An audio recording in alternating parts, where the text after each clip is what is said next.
ಇದುವರೆಗೆ ನಾನು ಜಯರಾಜ. ಜನರಾದವರಿಗೆ ಹತ್ತುವುದು ಕಣ್ಣೀರಿನ ಕರ್ಮ. ಇದೇ ಈ ಜಯರಾಜನ ಮರ್ಮ.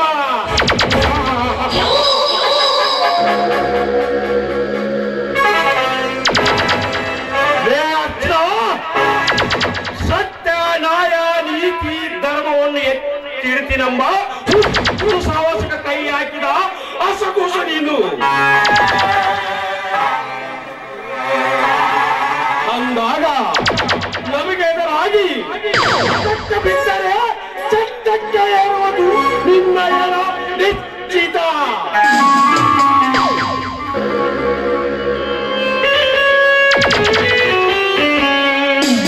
ಅಂದಾಗ ಏಕೋಚಿತ ಒಂದು ಗೇಣು ಹೊಟ್ಟೆಗಾಗಿ ಹೊಟ್ಟೆ ತುಂಬಿಸಿಕೊಳ್ಳುವ ತಿರುಕ ನೀನು.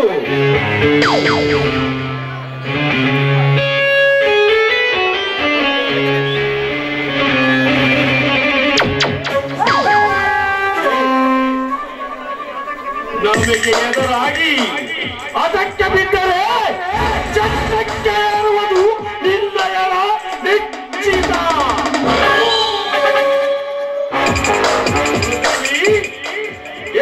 ಕುಲ್ಕಂಡಿ, ಎಲ್ಲಿ ಹಾಳಾಗಿ ಹೋಗಿರುವಿ? ಎಲ್ಲಿಗೆ ಹಾಳಾಗಿ ಹೋಗ್ಲು ಯಪ್ಪ? ಈ ಕುಲಕರ್ಣಿ ಅರಿಶಿನ ಬಾಣಕ್ ಹೋಗಿ ವರ್ಷದ ಬಾಣ್ ಕಾಕೋಣಂಗಾಗಿದೆ ಯಪ್ಪ ನಮ್ಮ ಪರಿಸ್ಥಿತಿ. ನಿನ್ನ ಮಾತಿನ ಅರ್ಥ ಸ್ವಲ್ಪ ಬಿಡಿಸಿ ಹೇಳಿ. ಅರ್ಥ ಇಲ್ಲದ ಮಾತು, ಈ ಅರ್ಥ ಇಲ್ಲದ ಕೆಲಸ ಎರಡು ಈ ಕುಲಗಳಿಗೆ ಆಗಿ ಬರ್ಲಿಲ್ಲ. ಆಗ ಈ ಕೈ ಕಳಗ ಕೊಟ್ಟ ಕಳಿಸ ನಾ ಕೂರ್ಲಿಂಗನ ತಮ್ಮ ಅರ್ಜುನ ಅದಕ್ಕೆ ಲೇಟ್ ಆಯ್ತು.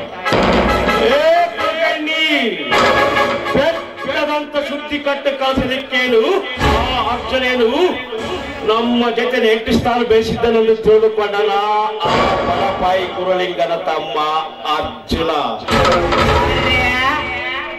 ರೋಗಿ ಬಯಸಿದ್ದು ಹಾಲು ಅನ್ನ, ಡಾಕ್ಟರ್ ಹೇಳಿದ್ದು ಹಾಲು ಅನ್ನ. ಆ ಶಂಕರನ್ ತಮ್ಮ ಅರ್ಜುನ ನಿಮ್ಮ ತಂಗಿ ಕಾಲೇಜಿನೊಳಗೆ ಪ್ರೀತಿ ಮಾಡ್ತಾರ. ಇವಾಗ ಮದುವೆ ಮಠ ಬಂದಿದೆ, ನಮಗೆ ಒಪ್ಪಿಗಿದೆ. ಅದಕ್ಕ ನಿಮ್ಮ ಸೌಕರ್ಯ ಕೇಳಿ ಒಪ್ಪಿಗೆ ಕೇಳಿ ಏನಂತ ಹೇಳ್ಕೊಂಡ್ರಿ ಆ ಅರ್ಜುನ. ಯಾರ ಎದುರುಗಳಿಗೆ ನಿಂತು ಮಾತನಾಡುತ್ತಿರುವುದು ಮನದಲ್ಲಿ ಎಚ್ಚರ ಇರಲಿ. ಇವಳು ಈ ಊರಿನ ಶ್ರೀಮಂತ ಸೌಕರ್ಯ ನಿಮ್ಗೆ ಹೇಳಿದ್ರೆ ಸಿಟ್ಟು ಬರ್ತದೆ. ಹಾ, ನನ್ನ ಮಗ ಅರ್ಜುನ ನಮ್ಮೂರು ಮಾರಿ ಮಕ್ಕಳ ಕುರಿ ಸುಂದರ ಸುಂದರ ಕಳ್ಸೇನ್ರಿ. ಇವಾಗ ನಾವ್ ಯಾರ ಕಡೆ ಅಂತ ಸಾಯ್ಬೇಕು ಹೇಳ್ರಿ? ನಮ್ಮ ಜೀವ ಅಡಕತ್ರೆಯಲ್ಲಿ ಅಡಿಕೆ ಚಿಕ್ಕಾಗಿತ್ತು ಯಪ್ಪ.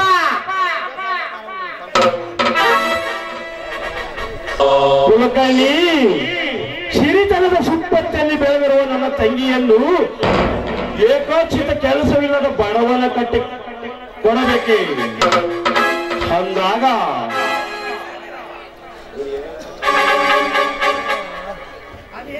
ಅದು ಎಂದಿಗೂ ಸಾಧ್ಯವಿಲ್ಲ. ಚಪ್ಪರಕ್ಕೆ ಗತಿ ಇಲ್ಲವ, ಉಪ್ಪರಿಗೆ ಬೇಡಿ ಬೆಪ್ಪರನ್ನು ಒಪ್ಪಿ ಮದುವೆ ಮಾಡಿಕೊಡಲು ನಾನೇನು ನನ್ನ ಆಸ್ತಿ ದಾನ ಧರ್ಮಕ್ಕೆ ಇಟ್ಟಿದ್ದೆನೆಂದು ತಿಳಿದುಕೊಂಡನ ಆ ಪಟ್ಟಿ ನನ್ನ ಮಗ ಅರ್ಜುನ.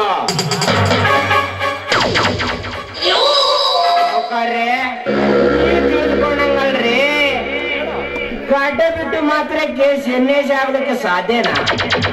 ಏನು ಕಾಲೇಜಿನಲ್ಲಿ ಪ್ರೀತಿಸಿದ್ರೆ ಎಂದು ಮಾತ್ರಕ್ಕೆ ನಮ್ಮ ಶೀಲಮ್ಮನವ್ರ ನನ್ ಕೊಡಕ ಮಾರ್ಕೆಟ್ಗೆ ಅನ್ನಲ್ರಿ. ಇದಕ್ಕೆ ಉತ್ತರ ಕೊಡ್ಬೇಕಾದವಳು ನಿಮ್ಮ ತಂಗಿಯನ್ನು ಕರೆದು ಕೇಳಬೇಕು. ಕುಲಕರ್ಣಿ, ಜನ್ಮಾನ ಈ ಜಯರಾಜರು ಅಲ್ಲ. ಅಂದಾಗ ಏನು ಅರಿಯದ ನನ್ನ ತಂಗಿಯ ಜೀವದ ತಲೆಯಲ್ಲಿ ಇಲ್ಲ ಸಲ್ಲದ ಪ್ರೇಮ ಉಚ್ಚರಿಸಕ್ಕೆ ನನಗೆ ಇಷ್ಟವಿಲ್ಲ. ಗಣೆ ಮುಳ್ಳನ್ನು ಮುಳ್ಳಿನಿಂದ ತೆಗಿಬೇಕು, ಸುಳ್ಳನ್ನು ಸುಳ್ಳಿನಿಂದ ಸಾಧಿಸಬೇಕು. ಸತ್ಯ ಎಂಬುದು ಏನಂದ್ರೆ ತಿಳಿಬೇಕಂದ್ರೆ ನಿಮ್ ಕರ್ ಕೇಳಬೇಕು ಕರ್ ಕೇಳಬೇಕು. ಶೀಲಾ ಶೀಲಾ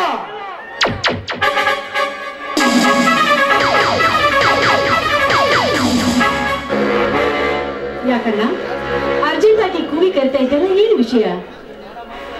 ನೋಡಮ್ಮ ಶೀಲಾ, ನಿನ್ನ ಬಗ್ಗೆ ಈ ಊರಲ್ಲಿ ಇಲ್ಲದ ಸಲದ ಮಾತು ಗಾಳಿಯಲ್ಲಿ ಗುಲ್ಲೆ ಬಿಸ್ತಿತ್ತು. ಅದಕ್ಕೂ ಕುಲಕರ್ಣವ್ರೆ, ವಕ್ರ ದೃಷ್ಟಿಯಿಂದ ಚಕ್ರ ಬೀಸೋದನ್ನು ಬಿಟ್ಟು ಇಂಥ ವಿಷಯವನ್ನ ನೇರವಾಗಿ ಕೇಳಿ ಹೇಳ್ತೀನಿ. ಅಣ್ಣ, ನೀನಾದ್ರೂ ಅಷ್ಟೇ ನೇರವಾಗಿ ಕೇಳಿ ಹೇಳ್ತೀನಿ. ಏನಿಲ್ಲಮ್ಮ ಶೀಲಾ, ಆ ಅರ್ಜುನನ ತಮ್ಮ ಶಂಕರ್ ನಿನ್ನನ್ನು ಪ್ರೀತಿ ಮಾಡ್ತಿದ್ದನಂತನಮ್ಮ. ಅದಕ್ಕೆ ಅವ್ರ ಅಣ್ಣ ಸಂಬಂಧ ಬೆಳೆಸಲಿಕ್ಕೆ ಹೇಳಿ ಕಳಿಸಿದ್ದಾರೆ. ಏನಮ್ಮ?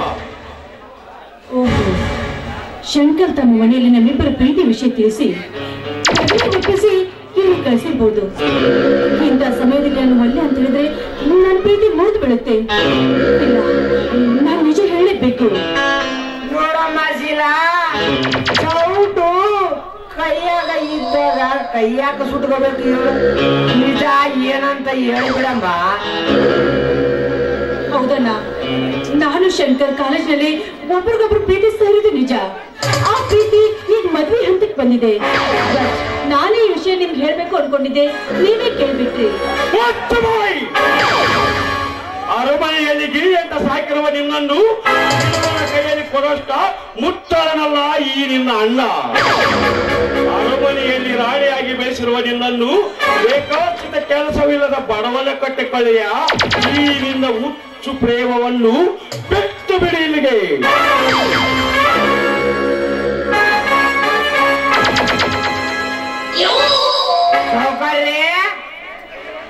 ಬೂದಿ ಮುಚ್ಚಿದ ಕೆಣದಾಗ ನಮ್ಮ ಮನೆಯೊಳಗ ನಿಗಿ ನಿಗಿ ಕುಲಕರ್ಣವ್ರೆ, ಇದು ಅಣ್ಣ ತಂಗಿಯರ ವಿಷಯ. ಮಧ್ಯದಲ್ಲಿ ನೀವು ಬಾಯಿ ಹಾಕ್ಬೇಡಿ. ಅಣ್ಣ, ನೀ ನನ್ನನ್ನು ಎಷ್ಟೇ ಹೊಡೆದ್ರು ಪರವಾಗಿಲ್ಲ, ನನಗೇನು ಅಂದ್ರೂ ಸರಿ. ನಾನ್ ಮಾತ್ರ ಶಂಕರ್ನ ಪ್ರೀತಿಸ್ತಾ ಇದ್ದೀನಿ. ಅವನನ್ನ ಮದುವೆ ಆಗ್ಬೇಕಂತ ನಿರ್ಧಾರ ಕೂಡ ಮಾಡಿದ್ದೀನಿ. ಶೀಲಾ, ನಾಯಿಯನ್ನು ತಂದು ಪಲ್ಲಕ್ಕಿಯಲ್ಲಿ ಕುರಿಸಿ ಮೆರಡಿಗೆ ಮಾಡಿದರು. ಅದು ತನ್ನ ಕಸವನ್ನು ಬಿಟ್ಟಿದ್ದೇನಮ್ಮ. ಸಿರಿತನವನ್ನು ಅನುಭವಿಸಬೇಕೆಂದು ವಂಚಾಗುತ್ತಿರುವ ಆ ನಿನ್ನ ಕಪಟ ಪ್ರೇಮದ ಶಂಕರ. ಅಣ್ಣ, ಶಂಕರ್ ನಿನ್ನ ತಂಗಿಯನ್ನು ಪ್ರೀತಿ ಮಾಡ್ತಾ ಇದ್ದಾನೆ ಅಂತ ಸಿಟ್ಟಿಗೆದ್ದು ಅವನಿಗೆ ಈ ರೀತಿ ಮಾತಾಡೋದು ಸರಿಯಲ್ಲ. ಅವನು ಕಲ್ತಿದ್ದಾನೆ. ಮುಂದೆ ಒಂದಲ್ಲ ಒಂದು ದಿನ ಅವನಿಗೂ ನೌಕರಿ ಅಂತ ಸಿಗುತ್ತೆ. ನೋಡಮ್ಮ, ತಲೆ ಗಟ್ಟೈತಿ ಅಂತೂ ಆ ಕಲ್ಲಿಗೆ ಬಿದ್ರೆ ತಲೆ ಹೊಡೆಯಂಗಿಲ್ಲ. ಹಂಗಾದ್ರೆ ನಮಗೆ ನಮ್ಮ ಸೌಕರ್ಯಗೆ ಏನಾದ್ರೂ ಹೇಳಕ್ ಬಂದ್ರೆ ಆಯ್ತು. ರೊಕ್ಕ ಇಲ್ಲದ ಮನುಷ್ಯ ರೆಕ್ಕೆ ಇಲ್ಲದ ಅಕ್ಕಿ ಇದ್ದಂಗ ವಿಚಾರ ಮಾಡಿ ನೋಡು ಒಂದ್ ಸ್ವಲ್ಪ. ಸಿರಿವಂತರಿಗೆ ಒಂದು ಸರಿ ಒಂದು ಹುಡುಗಿದರೆ ಹೇಳು. ನನ್ನ ಸರ್ವ ಆಸ್ತಿಯನ್ನು ಅವನಿಗೆ ಕೊಟ್ಟು ಸುತ್ತ ಹತ್ತಳಿಯಲ್ಲಿ ಯಾರ ಮಾಡಿರಬಾರದು ಹಾಗೆ ಮಾಡ್ತಾನಮ್ಮ ನಿನ್ನ ಮದುವೆ. ನೋಡೋಣ, ಬಡತನ ಸಿರಿತನ ಇದ್ಯಾವುದು ನನಗೆ ಗೊತ್ತಿಲ್ಲ. ನಾನು ಶಂಕರನ ಮದುವೆ ಆಗ್ತಾ ಇದ್ದೀನಿ ಅಷ್ಟೇ. ಇದಕ್ಕೆ ನೀನು ಅಡ್ಡಿ ಬಂದಿದ್ದೇ ಆದ್ರೆ ಮುಂದಿನ ದಾರಿ ನಾನು ನೋಡ್ಕೋತೀನಿ.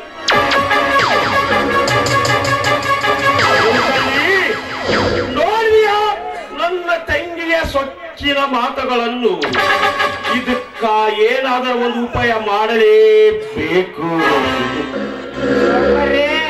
ಇವಾಗ ಏನ್ ಮಾಡೋದಕ್ಕಾಗದಿಲ್ರಿ. ಏನಾದ್ರೂ ಮಾಡಕ್ ಹೋದ್ರೆ ನಿಮ್ಮ ತೆಂಗಿನ ಕಳ್ಕೊಳ್ಬೇಕಾಗತ್ತೆ.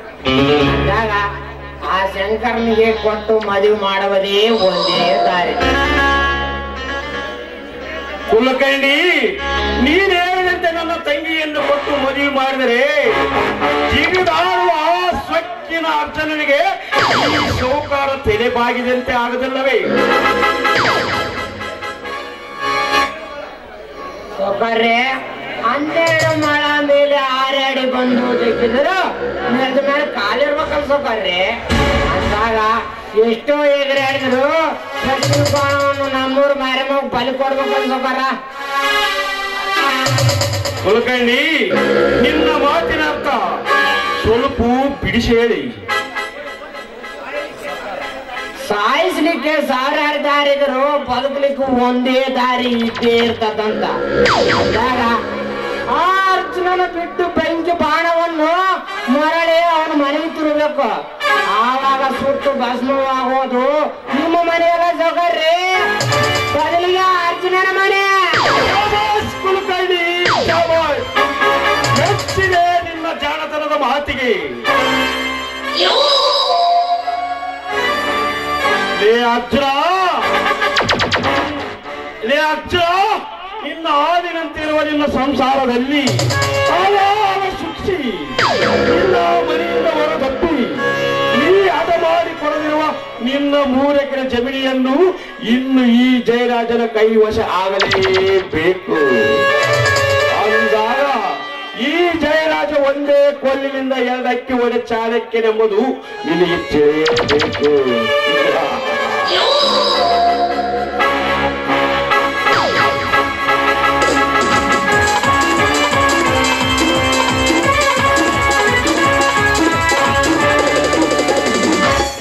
ಹಲೋ ಮಿಸ್ಟರ್ ಜಯರಾಜ್, ಏನು ಖುಷಿಯಿಂದ ಕುಲಕರ್ಣಿ ನೀವು ಕಾಲ ಕಳೆದಂಗೆ ಕಾಣ್ತಿದೆ.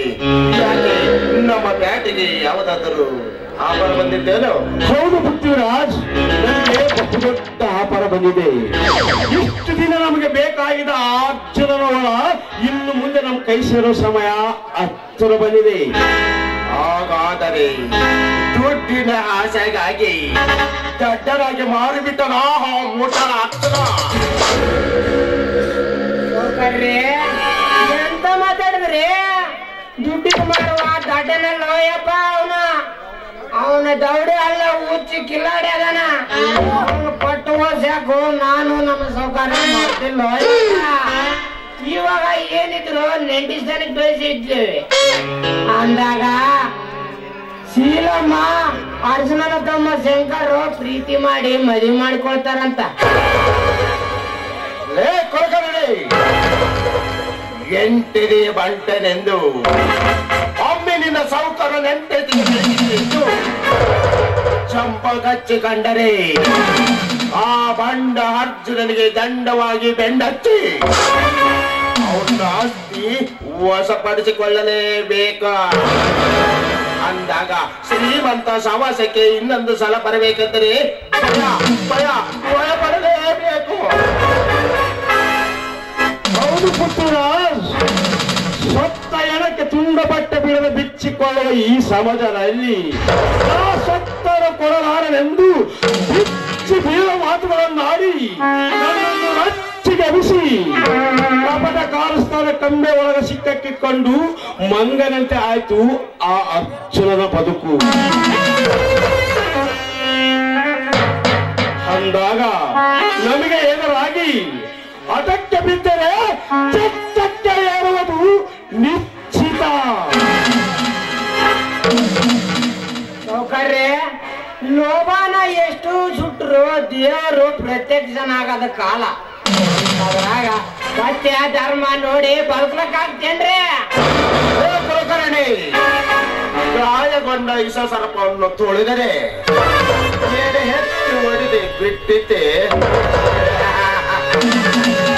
ಅಂದಾಗ ಸಾವನ್ನು ಸೃಷ್ಟಿಸಿದ ಸೃಷ್ಟಿಕರ್ತರೇ ಇಲ್ಲಿರುವಾಗ ಯಾವ ಸಮಯದಲ್ಲಿ ಯಾರೆಲ್ಲಿ ಹಂತಾಡಬೇಕೆನ್ನುವುದು ಆಟಕ್ಕೆ ಬಿದ್ದ ಈ ಪೃಥ್ವಿರಾಜನಿಗೆ ಚೆನ್ನಾಗಿ ಗೊತ್ತು. ವರ್ಗಕ್ಕೆ ಬಿತ್ತಿದ ಬೀಜ ಕೊಚ್ಚಿಕೊಂಡು ಹೋದಂಗಾಯತೆ.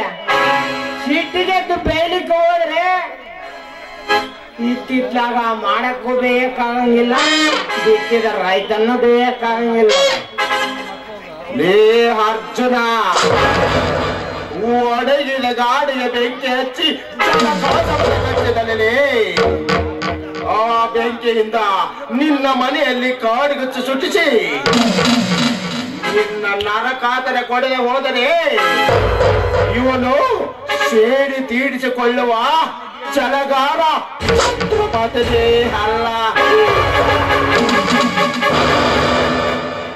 ಹೌದು ಪೃಥ್ವಿರಾಜ್,